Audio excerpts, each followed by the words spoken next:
Very good. So it's over 8 o'clock now. So I mentioned yesterday night that today's talk will be on the obstacles of meditation, especially the hindrances and a few other things. But first of all, that some people have already mentioned in the questions a term called the monkey mind as an obstacle to meditation. And there is such a thing as a monkey mind, but many people misunderstand exactly what is the monkey mind.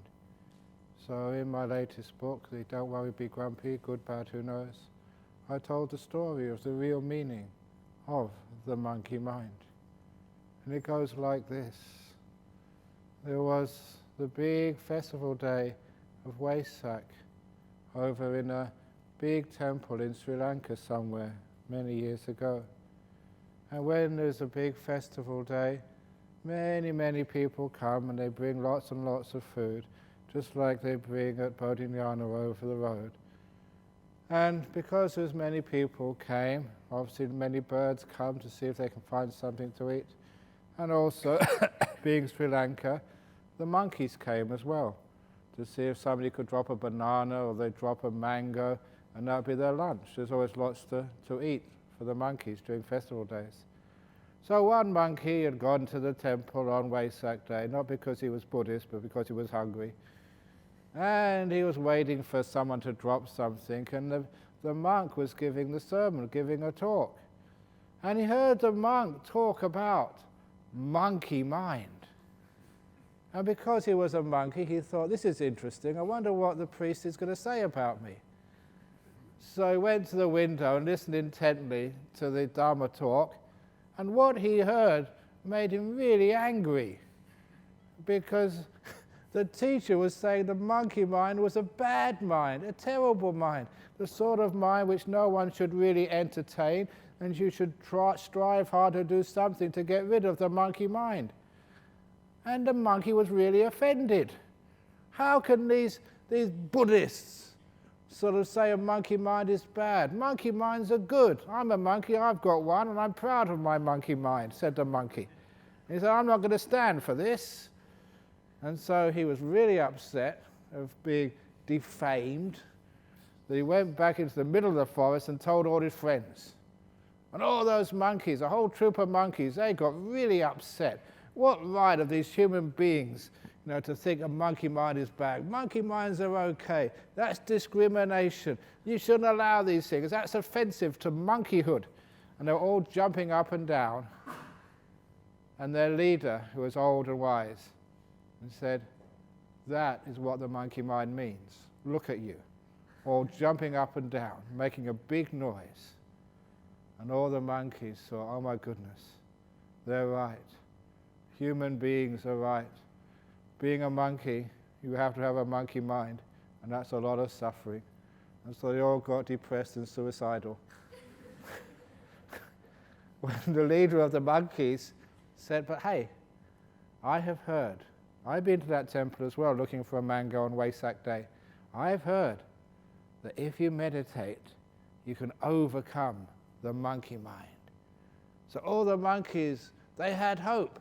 They started jumping up and down. Yeah, let's meditate. Yeah, woohoo, we're going to meditate. Oh, let's meditate.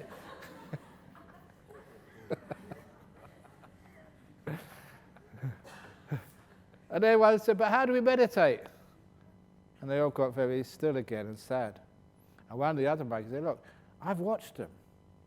What you've got to do is get a nice cushion, and then you've got to sit down quietly and watch your breath. So they said, yeah, let's all meditate, let's all get a cushion. So they all went into the forest, they got leaves, they got grass, and made really nice cushions for themselves. They really enjoyed that. And then the monkey who had seen some meditation before, now you've got to sit down on the cushion. So all the monkeys sat down. They got right leg over the left leg. Right paw over the left paw. So they all put their right paw over the left paw. Back straight, so all the monkeys went perfectly straight. Chin slightly tucked in, and watch your breath, breathing in, breathing out. And that was the first time in history that monkeys ever meditated. The forest hadn't been that quiet, ever. only for a minute. And then one of the monkeys put their hand up and said, excuse me, in the middle of the meditation. I've been thinking. Do you remember that early this morning we planned to go to the banana plantation and raid that plantation because all the bananas are nice and ripe and bring it back into the forest for lunch? And the other, yeah, I've been thinking that too. Yeah, me too. Look, let's get that out of the way first of all. Let's raid the banana plantation, get all that work out of the way. Then we can sit down and meditate without having to think about things. Yeah, said the monkeys. They jumped up and down off their zafus. Yeah, let's go and raid the banana plantation. Yeah. Ooh, ooh, ooh. I'm not going to do that again.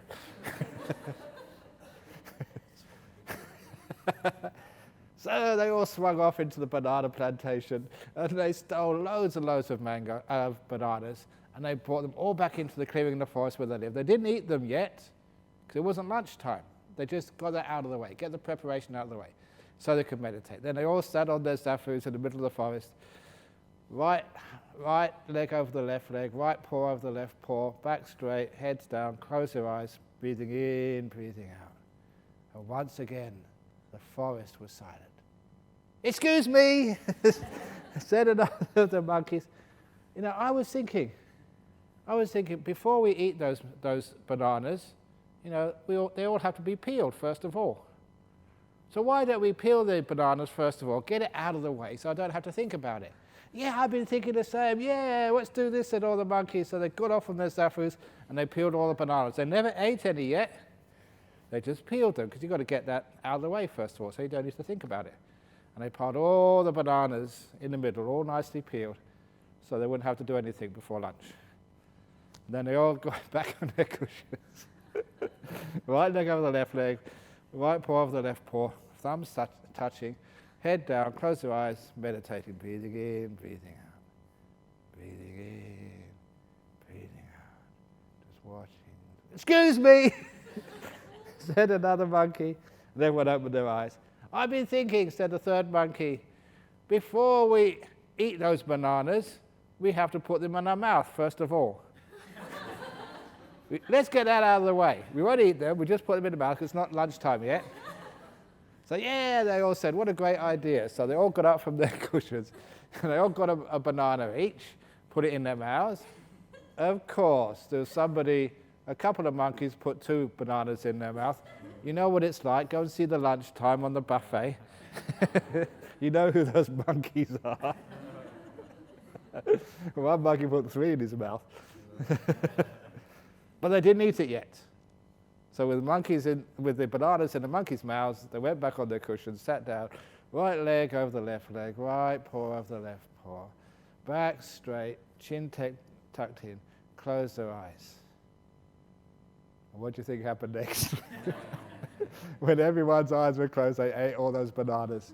And they never ever did meditate. Because now the time for meditation was over. Now that is called the monkey mind. Let's get this out of the way first, and then I'll meditate. Let's just, have this cup of tea, then I'll meditate. Let's go for the walk, then I'll meditate. Let's get my chores out of the way, then I'll meditate.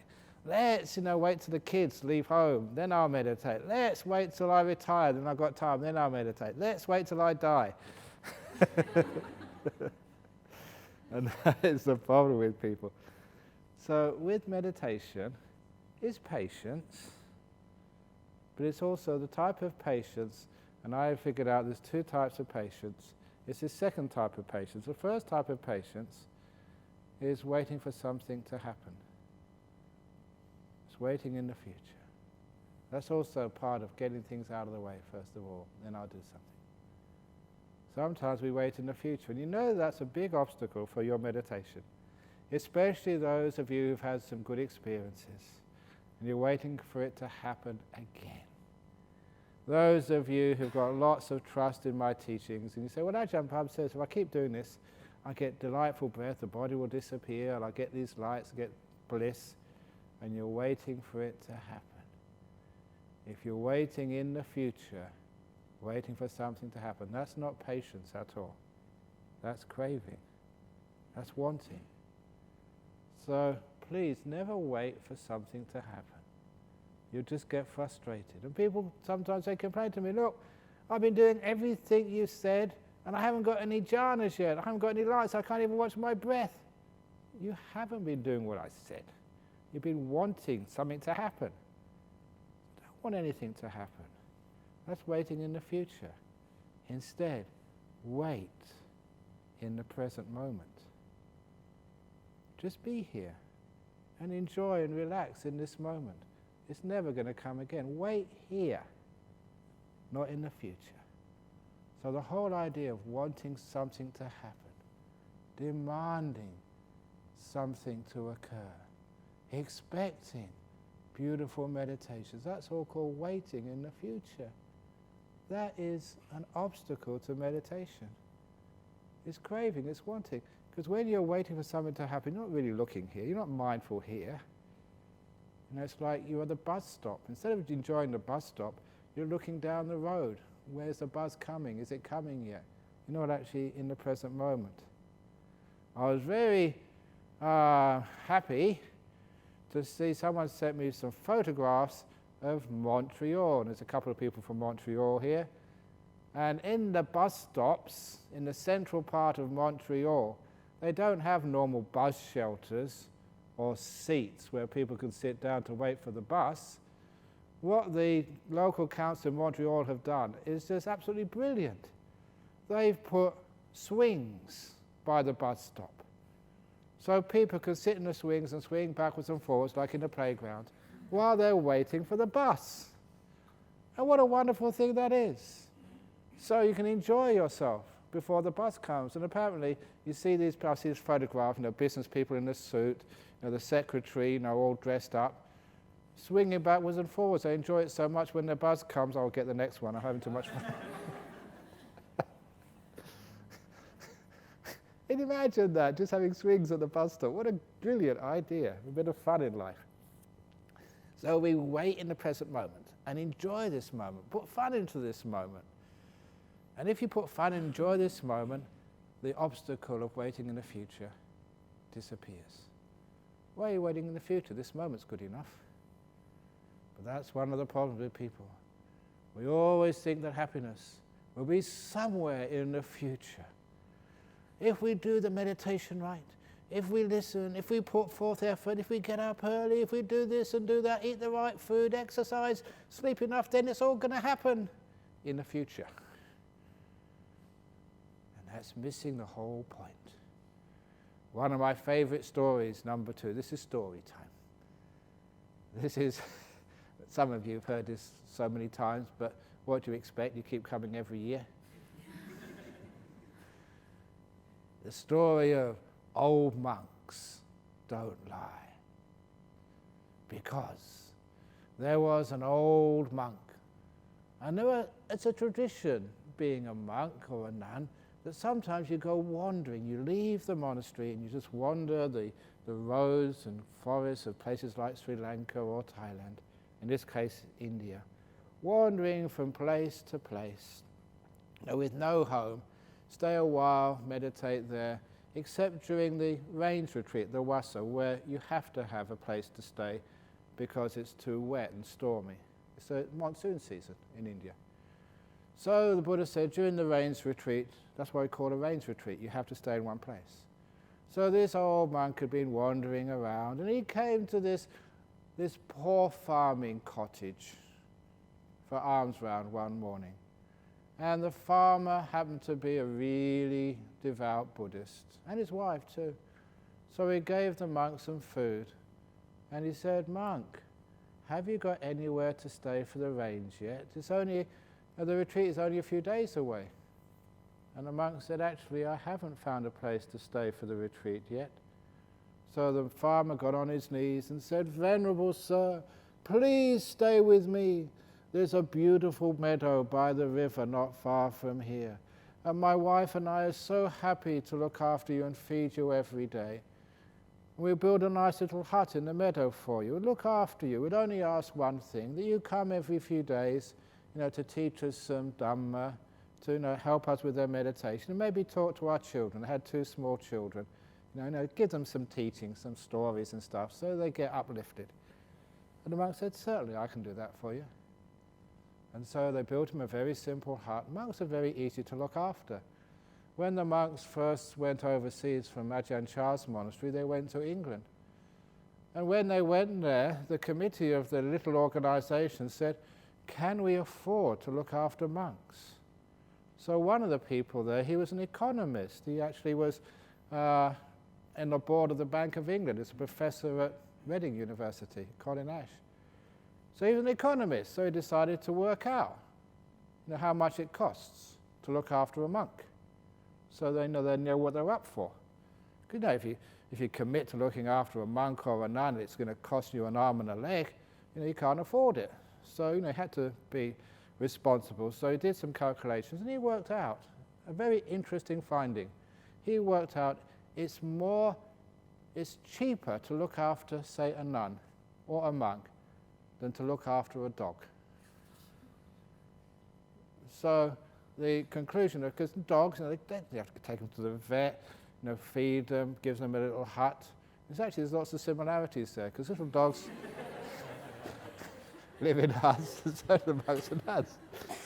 The dog eats out of a bowl, so do we. And the dog, you just pat them and they wag their tail, so do we. We're very easy to look after. Just take them for a walk in the morning and you're fine. But it's actually cheaper to look after a monk than look after a dog. So every home should have one. Wouldn't that be wonderful? Just a little hut in the back there, and you've got a little monk or your little nun in there. Whenever you want any sort of TLC, you just take the monk out and just wag the tail, teach you some dharma, some nice jokes, then you can put them back in the kennel and they're happy there for the rest of the day. So he said they could afford it. So it doesn't cost that much to look after a monk. So they were very happy looking after this monk. And he was teaching them for 3 months. And after 3 months, they got really attached to their monk. The farmer just loved him.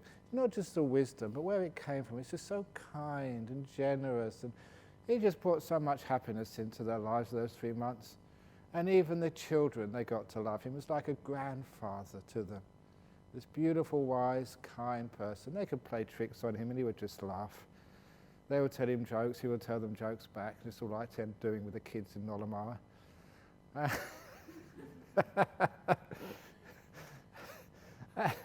I told this one, see if you get this one. It's, I can prove you're not here. Shirley, I can prove you're not here. Are you in New York? No, you're not in New York. Are you in London? Are you in San Francisco? No. Are you in Toronto? That's where you live. Okay, if you're not in Toronto, you're not in San Francisco, you're not in New York, you're not in London, then you must be somewhere else, correct? And if you're somewhere else, you can't be here. Proven. That's a kid's joke. So as a monk, it's good to have some kids' jokes so you can play around with the kids. So even the kids loved this old monk. And they also had a dog.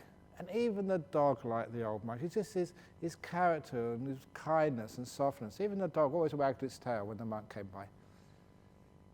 So when, after the rains retreat, the monk told them, it's time for me to move on. I'm a wandering monk. I don't stay in one place. So tomorrow I won't come for alms round. I'll be on my journey again. And the husband, the farmer, and his wife burst out crying. And the kids wailed, and even the dog put his tail between his legs and whined. And they didn't want the monk to go, but he had to. But he said, you've been very good to me. And my meditation has been better than ever in the beautiful hut you built for me. So good that I've actually seen some things which I want to share with you. He said, not far away, much closer than you think, there's a huge buried treasure. I want you to have that. And so actually, it's amazing, doesn't matter how sad you are, when you win the lottery. That was just about as good. They stopped crying. Yeah? What? He said, but you have to follow the instructions perfectly to find the treasure. Yeah, we'll follow the instructions. What do we have to do? And he said, following morning, you got to stand at the doorway of your house at dawn. You got to face the direction where the rising sun comes. And take up your bow and arrow, which you use for hunting, you're a farmer. And point the bow and arrow in the direction of the rising sun. And as the sun rises completely above the horizon, let the arrow fly.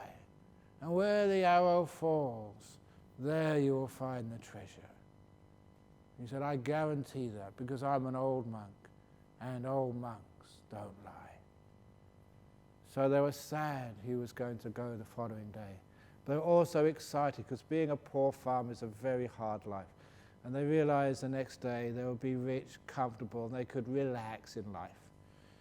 So the following morning they were up really early, way before dawn, through excitement. They waited till dawn, and they picked up, their husband stood in the doorway of his house, he picked up the bow and arrow, and he waited and waited and waited for the sun to rise, and when it finally rose above the horizon, he pointed the bow and arrow in the direction of the rising sun, and he shot that arrow, and they all ran after it to find out where it fell.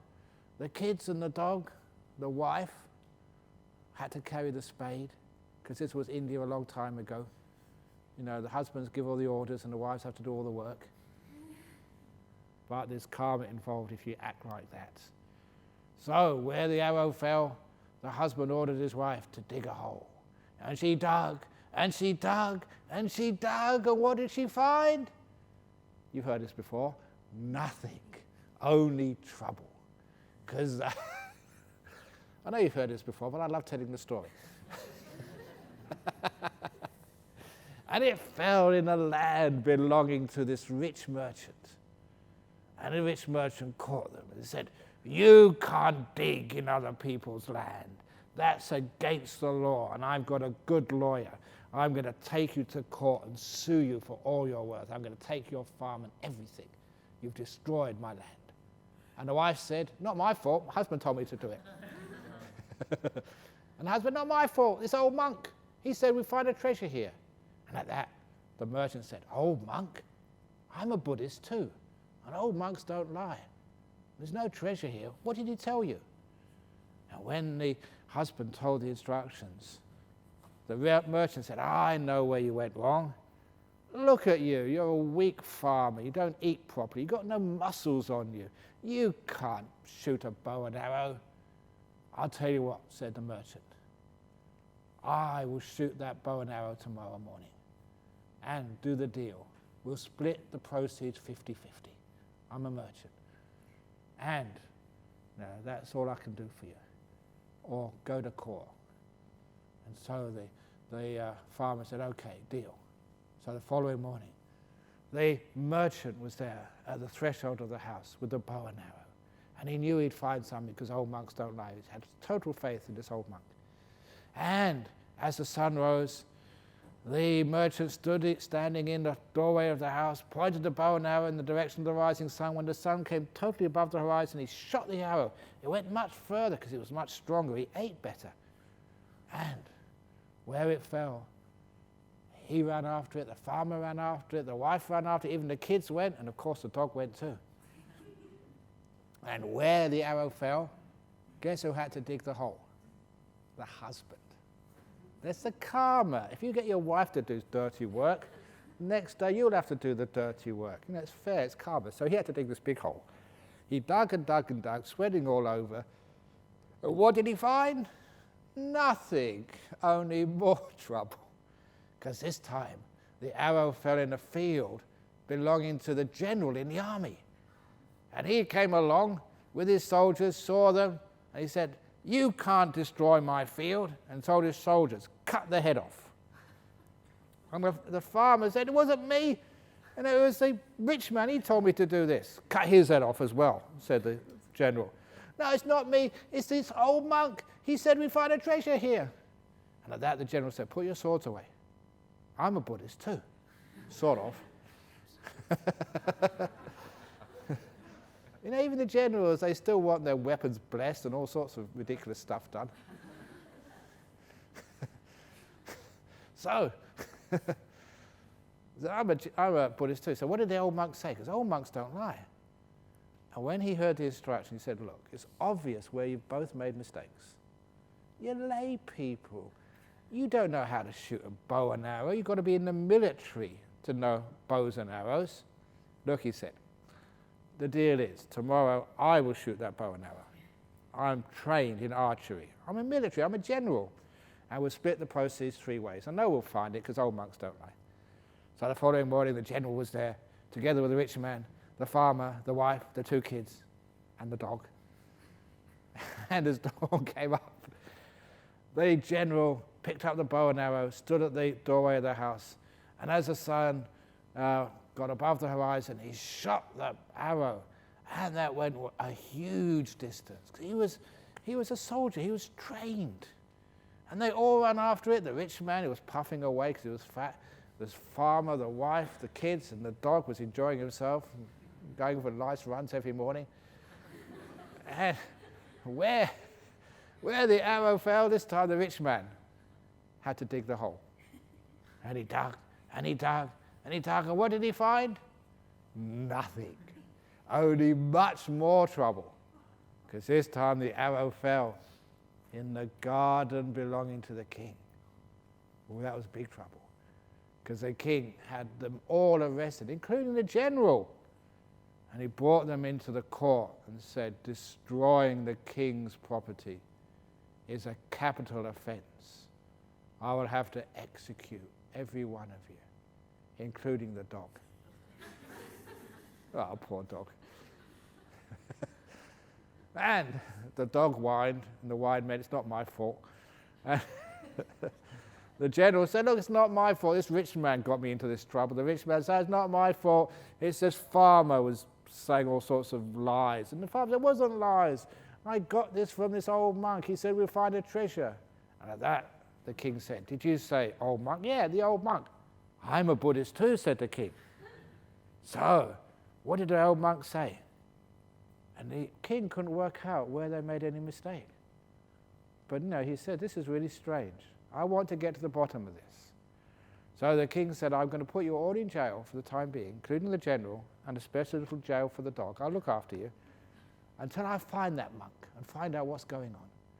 So he put them all in jail, and he sent out for that old monk, and soon they found him. They brought him back to the palace. And the king said, you've got all these people into big trouble. Why?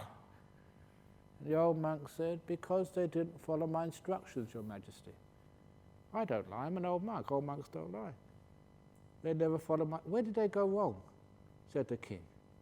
He said, Your Majesty, I'll do a deal with you. You come to that poor person's house tomorrow morning. You follow my instructions. And I want the general, the rich man, and the farmer and his family and the dog to come as well. And I guarantee you'll find the treasure tomorrow morning. And the king said, okay, deal. But if you don't find the treasure, I'll have to execute you as well. Okay. So the following morning, they were all at the house waiting for the sun to rise. And the king was standing in the doorway. And he turned around to the monk, am I standing in the correct position? Yes, said the monk, well done. And then he picked up the bow and arrow. Yes, correct, Your Majesty. He faced the rising sun. Correct, Your Majesty. And as the sun was about to rise above the horizon, he pointed the bow and arrow in the direction of the rising sun. Yes, correct, Your Majesty. And just as the sun just completely rose above the horizon, he was about to shoot the arrow, and the monk said, wrong, Your Majesty. What? Said the Majesty. What am I doing wrong? Your Majesty, I never told him to shoot the arrow. I said, let it fly. And the king understood. He let go of the arrow, and the arrow fell right down between his feet. He let it fly straight down. And there they dug a very small hole, and they found this huge treasure, enough that even the dog could eat out of a silver bowl. for the rest of his life, let alone everybody else.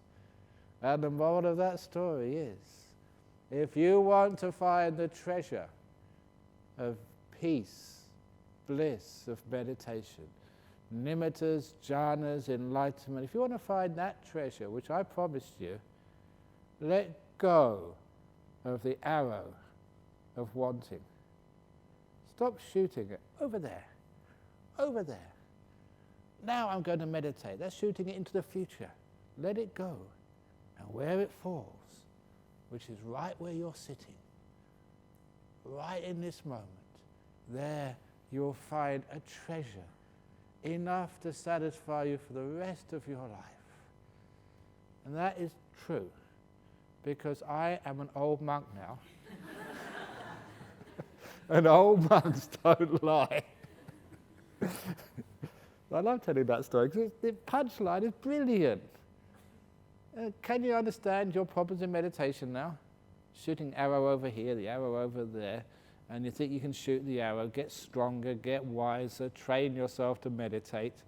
If I train myself like the general, then I'll be able to get my treasure. You don't need to train yourself. You don't need to be strong. You need to be wise and follow the instructions. Just let it go. And right here, right now, you will find a treasure greater than your wildest dreams. That's how it works. So I'd spent a long time on that story, and I like telling it because it's profound. And because it's a story, people like hearing it. I like telling it, and you remember it. You can tell it to your friends and your kids and stuff. There's a nice little, very deep Dhamma in there. So a lot of times when we're waiting in the future, we're shooting the arrow in the future. It never happens. We've got to really be right here. And if you really get into the present moment, all the obstacles in meditation, they usually disappear. You have to have the future to want something. You have to, this is actually where the arrow is going to go. There's no future. How can you want anything? How can you desire anything? Have some perception of where you want to go to. Meditation, we don't have any concept of where we're going to go to. All we have is the concept of where we are right now, just now. That's all, nothing else. And where you only have that concept, the arrow has to fall right here, where you're standing, where you're sitting, where you're eating, where you're going to the toilet, right here. That's where you find the Dhamma. So when you're meditating, no future, no past. I'm not going to wait in the future. I'm not going to wait for something to happen. What's happening now? That's the only thing I'm concerned about. What's happening now? What's happening now? I'm not trying to change anything. I need a future for that. No, just now, just now. Straight away it means you don't do anything. You can't do anything. You're just here. And you wait in this moment, patiently. And little by little, the meditation happens. And actually the path of meditation is a simile which I developed as a simile of the lotus flower. Now the lotus is a great symbol of Buddhism. We've got one over there. And it's the 1,000-petal lotus simile. A lotus is closed at night time. And if you look at that lotus at night time, the outermost petal is always rough, dirty, because it takes the wind and the dust of the day.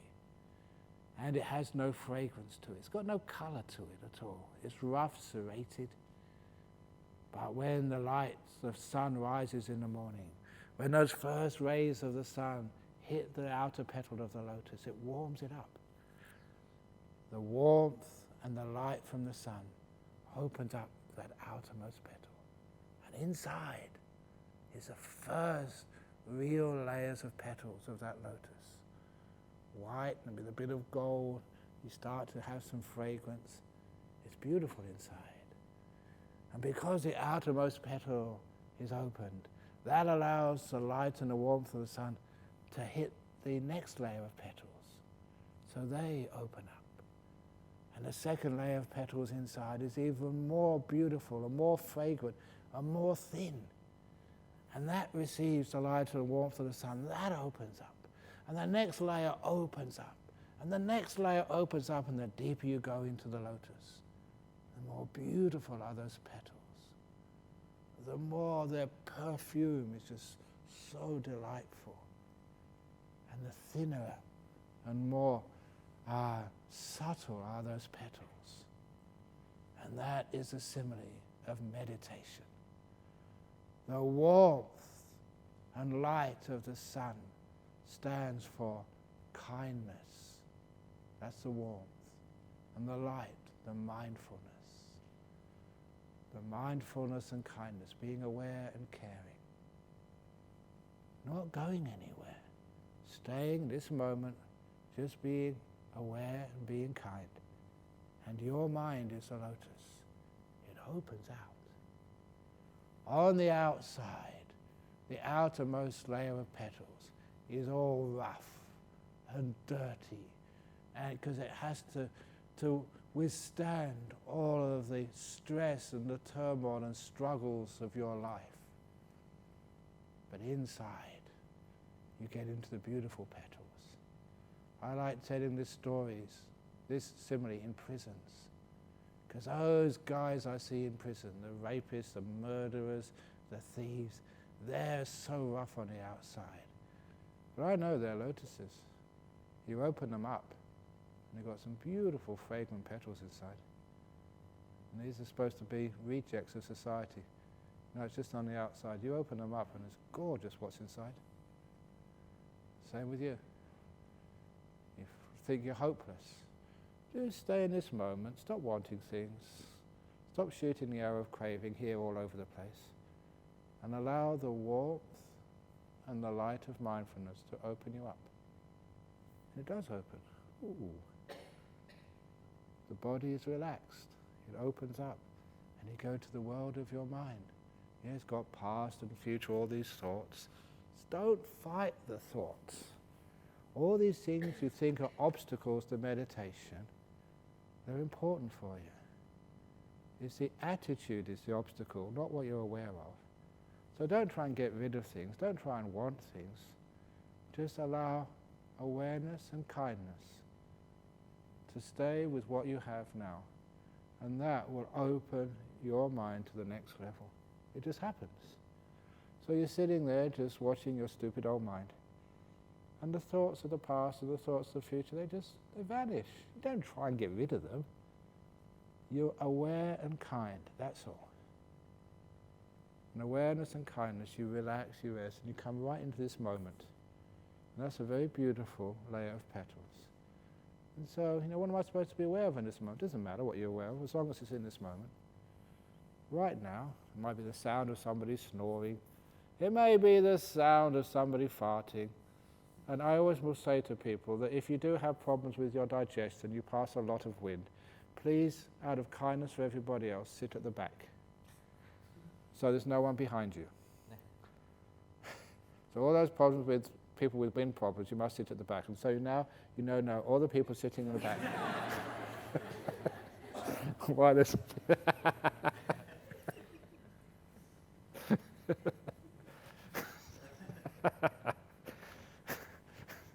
So, sorry. Whatever you're aware of. Just be aware of it, be kind to it, and then it opens up, and you go inside. You go inside the present moment. You know what's right inside the present moment? The present moment layer of petals, when you go inside, it's actually silence. You go so deep in the present moment, there's no time to think, to say anything. You can't comment on anything. You're right in this moment. Have you ever listened to classical music? I used to love classical music. And one of the reasons why is you had to stay with every sound. And you could not sort of go off into the future. You couldn't linger into the past. You had to be right here in every moment. And, you may have gone to a concert, and a brilliant concert. And I used to like, really weird, Monteverdi was one of my favourites when I was at Cambridge. But you listen to that, and if you made a comment, turn around to your girlfriend, oh, that was really good, wasn't it? You get kicked out. Because when you made a comment, it meant you weren't listening to the music. You were making comments and disturbed everybody else. So when you are listening, you had to be in the present moment, and you're also silent. if ever you're listening to really fine music, or you're watching the sunset, you notice when you're really into this moment, you're silent. So right in the center of the present moment is a silence. So it just opens up, just because of mindfulness and kindness, you're silent naturally. And then what happens next in this middle of the silence that opens up? Inside of that is the breath. That's it, it's the only thing moving. So you're really silent, you're not doing anything, just being aware and being kind. And then you realize you're aware of the breath. It's always a nice breath at that time. And so what do? Nothing, you're just being aware, being kind in this moment. And then the breath gets really, really full. See the beginning to the end of the breath, not just breathing in, breathing out. From the very beginning of the in-breath, all the way to the end of the in-breath. Seeing the gap between the breaths all the way from the beginning of the out-breath to the end. It just happens naturally, you don't do it. Just the petals have opened up. And the deeper you get, the more beautiful it is, the more happy it is. And it gets into the next layer of petals, the delightful breath becomes so soft. So the full awareness of the breath, it becomes a delightful breath. It's just so wonderful, just watching this breath. Another layer of petals has opened up, and these are such beautiful, fragrant petals inside. The delightful breath. You're just watching that delightful breath, just being aware, being kind to it, not wanting anything in the whole world. And then that opens up into the beautiful lights in the mind. The delightful breath vanishes, and inside is beautiful lights. Now there's a very good simile at this stage, because there's a common problem, obstacle in meditation. For those who get to this stage of meditation, sometimes they can see a light, but they're also aware of their breath. They don't know which one to go to. It's like the petals have opened up, but not fully. You can see the outside petals, you can see the ones inside. The nimitta is the inside, the breath is the outside. What should you do? And it's always the answer is just be aware, be kind. If the awareness and kindness is strong enough, the light and warmth of the sun is strong enough, it will open up the petal. If it's not, the petal will close. You can't do anything about it. Just be aware, be kind. Sometimes the light will just vanish, and you just go back to the delightful breath. Just carry on being aware, being kind. And sooner or later, it happens automatically. The whole petal will open up, and you've got this beautiful light inside. Then what do? So always, and this incredibly beautiful petals in the heart of the lotus. And another nice thing about this story is that those petals are in each one of you right now. You've got the nimittas inside of you, you've got that bliss, you just got to uncover it. You don't need to get rid of something to get something else. It's right there. Stay where you are. This present moment, let go of the hour of wanting something more. Stay here and allow it to open up like the lotus. And you get so incredibly surprised that you get these experiences. And when people first get these experiences, they say, what, me? I'm just an ordinary person. My first retreat, I'm not a particularly good person, or maybe just, just everyone else does it, I do it as well. You think that you can't do this, and you can, and it's mind-blowing. You're sitting there, think, I can't meditate. And then you get these beautiful lights coming up and just bliss out. Because they're all in every one of you. You don't have to be a Buddhist, Christian, Hindu, a member of ISIS. They've all got nimittas inside of you. If you just sit still long enough and stop firing your weapons. So, inside of that is this beautiful light. And you just stay with it. Mindfulness and kindness, and that opens up. And right inside you get these incredible jhanas. Types of petals you never knew existed. Exquisite. And just so fragrant. Blows you away. And sometimes people, when they get into these jhanas, they say, well, how do I go from one jhana to another jhana? Because there's a lot of them. You just stay wherever you are. Mindfulness and kindness. And the petals open up inside the first jhana. That opens up. There's the beautiful petals of the second jhana. That opens up. Third jhana opens up, fourth jhana. You have the time. And sometimes people say the time of your life. That is wrong. The time of your many lives. We have many lives in Buddhism. And this is one of the best of all of your lives. This is one of those memorable experiences of hundreds of lives. Jhanas, wow. That's how it happens. And that simile of the lotus is really helpful because it gives you confidence. You may be this rough old person on the outside, all your problems, your traumas, all of the pain of your life, the difficulties, the struggles, your diseases, your addictions, and there's all of that here. And inside is this beautiful, beautiful petals of the lotus. Just need to be in this moment, mindful and kind, and you open up. It's a wonderful thing to see that happen, see the human being open up, and see the beauty inside of these gorillas, inside of themselves, and they realize that for themselves. Such a wonderful thing for a teacher to watch, the opening of your lotus. And there you go, that's all those obstacles. The hindrances, the real hindrances, I should say this, because let's talk about the hindrances. Now I'll say what the hindrances are. The hindrances, the first is wanting something. Greed, desire, chandaraga, wanting. And it's quite obvious. The other one is ill will, which is exactly the same thing, just the other side of the coin. When you want something, you want to get rid of something.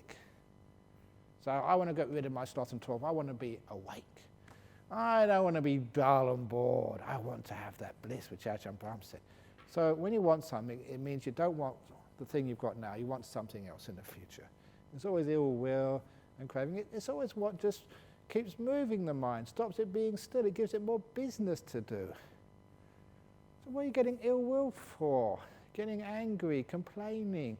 A total waste of time. You're not going to change things. Sometimes people get angry at me telling stupid jokes. But it's not going to change things. I'm conditioned, I'm sorry. I can't change at my age. Well, they want you to be different. You can't be different. You are who you are. So instead of this place here, we put so much energy and money into this place, and people can still complain. In fact, it doesn't matter how much money you put into it. We can turn this into a resort. I know a few really mega wealthy people. I can get them to turn this into like 5-star resort. Now think about it. Your rooms can have their own air conditioners, and instead of having these little beds, king beds, and imagine this, room service. Wouldn't it be wonderful? Just ring the bell and somebody comes and gives you a massage if you've got a sore back. And instead of just this buffet, you can have whatever food you like. You people are not vegetarians, you can go and order a steak. Or you can just order just your favorite food because, sometimes, these Asians here would like sort of hoppers in the morning, string hoppers, just from your favorite restaurant. Or you can order, your Singapore porridge. You can just think about it now, and you just order it with and have a menu, not just just take it or leave it, but a real menu with professional cooks, 5-star cuisine. Imagine we can have a resort retreat center like that, and instead of actually having to come here, you get picked up in the buggy to come here to meditate, and every little place in this room has its. You pull down the cord, and your own little air conditioner comes in. And not just one monk to service everybody. You have your own personal meditation trainer. Your own monk, 24 hours a day at your service. Just for you and no one else. If you feel down, he can come and tell you a joke. If you've got a little problem in meditation, you can get access to him immediately. You don't have to queue up and put your name down this blooming list. And if I could do that, you would still complain. The string hoppers are not quite spicy enough. They're not hot enough. Because in life, it's never good enough when you have hindrances. Can't be. Your dear husband, never good enough. Doesn't matter how much he tries. Your wife, never good enough. Why can't you look like Angelina Jolie?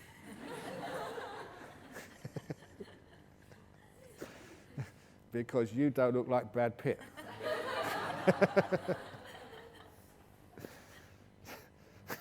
So we always have this stuff. So when you've got hindrances, you can't enjoy. And this is a very quick teaching, very powerful. It's what in there, one of the quotes in my quote books. When you want something more, you can't enjoy what you already have. That's Four Noble Truths in one line.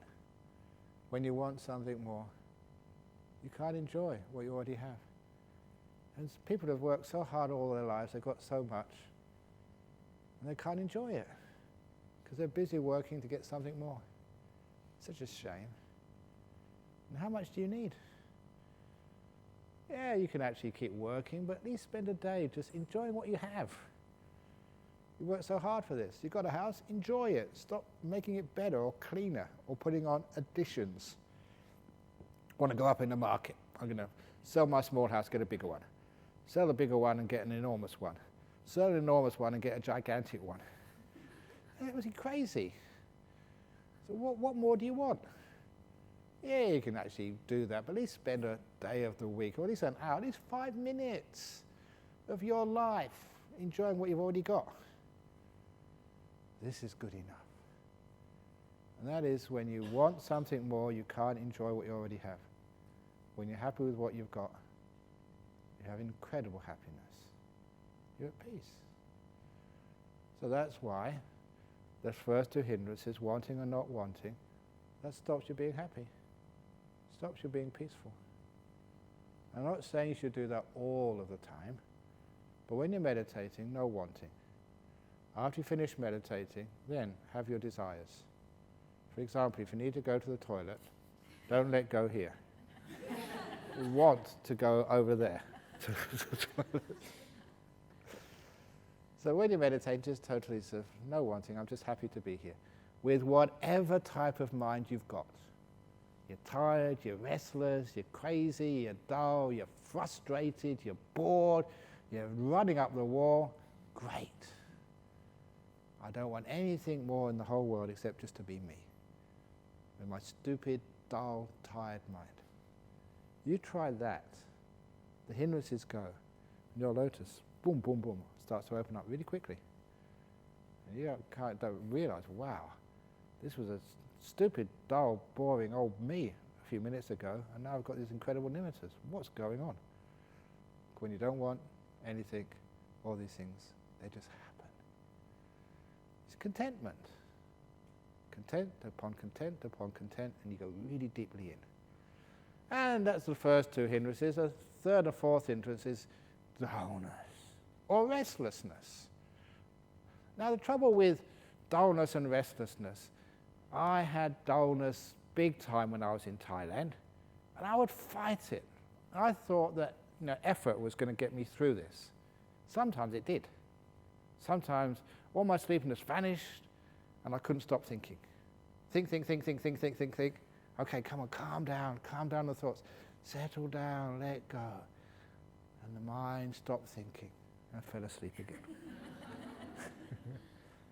And you're always between those two, dullness and restlessness. When I looked at the dullness, first of all, now I look back upon that, it's just, how stupid can a person be? I was born in England, okay? A nice, cool country. And I was now in the jungles of Thailand, no air conditioners, no fans, no electricity. It was hot, it was humid. I wasn't used to that.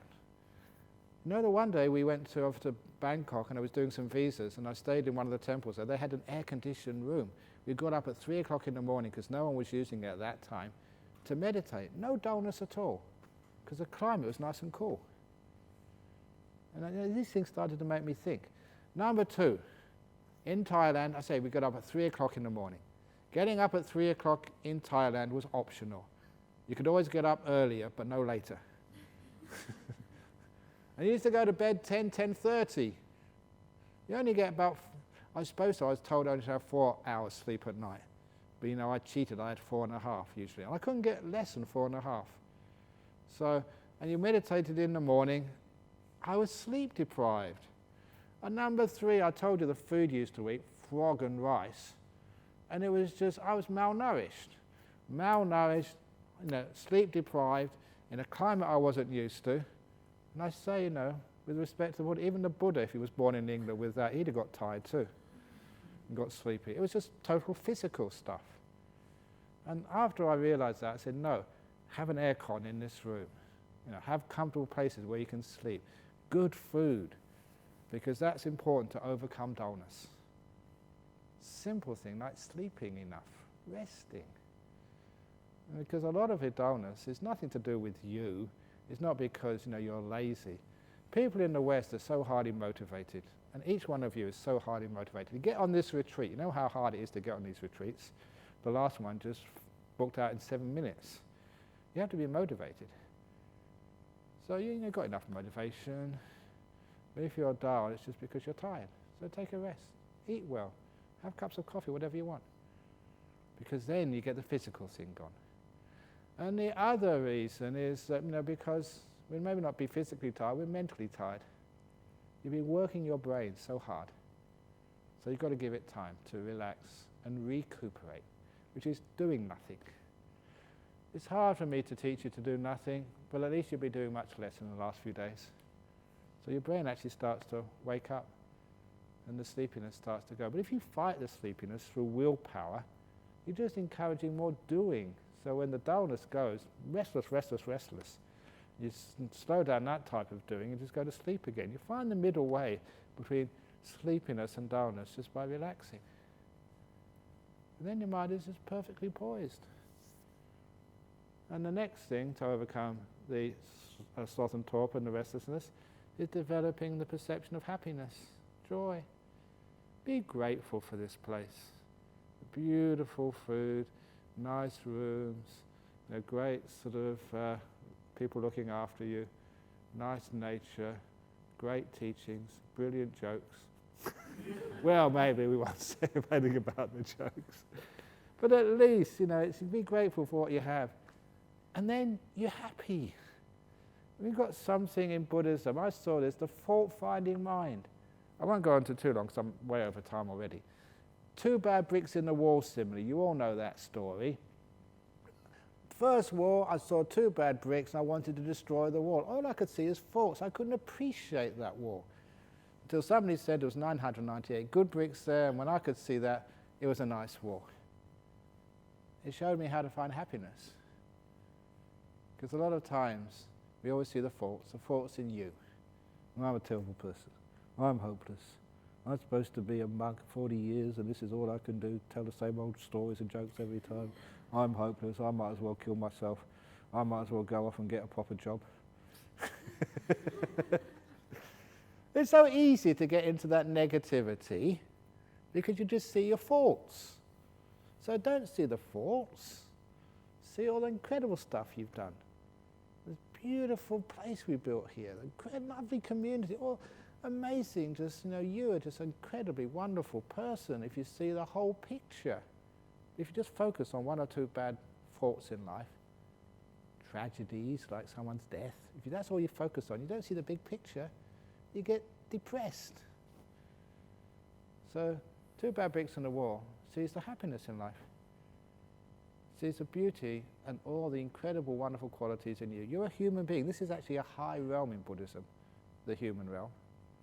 There's many, many lower realms, and you're not in the lower realms. So that means you're pretty high quality. And the fact you've come to a Buddhist retreat, that means you're really high quality. The fact you've come to a Buddhist retreat with Ajahn Brahm, that means you're way up there. Oh, you're nice people. So, what that means is you're happy. You'll find happiness with things. When you're happy, you'll find happiness. You're not bored. I don't know how anyone can be bored in this place. There's such beautiful bricks to look at. Wow. There's beautiful skies to look at, birds, trees, flowers, kangaroos, so much stuff. But it's amazing how people can get bored. I can see them I've seen this before when I've visited people's houses. They open up the fridge, nothing to eat. It's packed. They turn on the TV. When I was a kid, you had 2 channels, BBC, ITV in London. Now how many channels have you got on Foxtel? 60, 80, 100? Nothing on TV. Are you kidding me? 80 channels? You can see it doesn't matter. So if you've got a mind which is dull, it will get bored with anything. But if you have wisdom, you can find fun with anything. See these great kids sometimes that they take a stone or they take a stick and they can make just a whole afternoon of pleasure out of something simple. Why can't we do that? What we do is take this mind and have a beautiful afternoon of pleasure, just watching this crazy old little mind and playing with it. So when we can find the happiness in things, you will find gratitude, no fault finding. That is also overcomes the dullness of the mind, and the boredom, the negativity. And you really start taking off in meditation then. So be careful of the obstacle of the fault-finding mind. That leads to so much of all the other four hindrances, wanting stuff, ill will, dullness, and restlessness as well. All comes from fault-finding. So look at this world, and you say, good enough. This wonderful little teaching, good enough. You're meditating here, I'm a bit dull today. Please say that to yourself, good enough, this is good enough. Be content with this. And that contentment will open up your lotus really quickly. This last little story, because I'm going to do the interviews.